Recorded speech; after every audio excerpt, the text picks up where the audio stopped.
Dabar dėl tų pataisų, kurios yra grupės Seimo narių užregistruotos, kad gražinti liberalų projektą 24 metų rugsėjo 1 dienos įsigaliojusi, kada po labai sunkių rinkimų, na nežinau, kaip ten kas įtakojo, kurie baigdavosi lygiomis, ne? 6-6, ponia dabartinė direktorė LRT patapo vadovė ir iš karto buvo liberalų teiktos pataisos, kad sakykime, jos neįmanoma aplamai būtų pajudinti. Atviras balsavimas atsirado, tik viešo intereso gynimas, jokių tu gali taškyti 80 milijonų, kaip nori, ką nustatė. Bet tai yra viešas interesas netaškyti. Tai viešas interesas tų viešųjų finansų yra, kad viešųjų finansų negalima taškyti. Jie turi būti panaudoti misijai.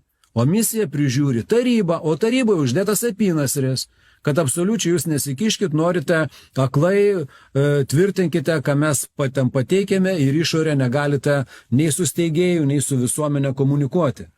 Ką ir valstybės kontrolė atkreipė ten esminį dėmesį, kad taryba, na, sakykime, tas aukščiausio lygio šitam VŠI organas negali vykdyti savo nei priežiūrinių funkcijų, nei savo kitų funkcijų. Aš vienas įgė klausiau vieno tarybos nario, atsiprašau, kodėl jūs pasirašėt šitą sutartį? Kodėl jūs pasirašėt, kad konfidencialų, kad jiems, pavyzdžiui, kai juos paskiria, pas juos ateina su to sutartim, kitaip nemoka pinigų, nes tas mokamas darbas. Tai aš sakau, gal jūs galite nepasirašyti? Jiems net į galvą neteina šitai publikai, kad galima nepasirašyti ir neleisti lipti va šitai publikai ant galvos. Tas visas, sakykime, tą labai tokį skylėtą LRT įstatymą, kur išties daug yra pilkųjų zonų, kaip ir programų pirkime ar ne, kur galima apsimesti kvailiais. Jeigu duota išimtis specialiai programų pirkime, kur išleidžiamo 10 milijonų mokesčių mokėtojų pinigų, būtinai pasinaudos tai išimtimi ir 90% tai išimtimi pasinaudos atveju. Tai įsivaizduokite, kada kreipiamasi į vieną konkretų tiekėją. Tai Zuokas labai gerą klausimą, Seimo narys iškėlė, audito komiteto irgi narys, iškėlė šiandieną, tai kaip apmokamos yra ten, sakykime, paslaugos, kada perkama apžvalgininkų paslaugos. Taip. Kodėl nėra viešinama? Su kokie apžvalgininkai yra, na, sakykime, samdomi, ar tai konkurso būdu jie yra samdomi, kodėl nėra jų atlygis viešinamas, nes tai viešieji finansai. Taip. Jeigu įvyko konkursas kažkoksai, tai konkurso nugalėtojas Petras Petraitis, kuris etatinis apžvalgininkas LRT, Taip. kuris gauna mokesčių mokėtojų pinigus, tai turi aiškiai žinoti, kad jis laimėjo tą konkursą apžvalgininko vietą. Bet tokie dalykai aplamai nėra viešinami, labai stebisi, kodėl jūs čia kabinėjotės, kada gerbiamas Zuokas uždavė klausimą dėl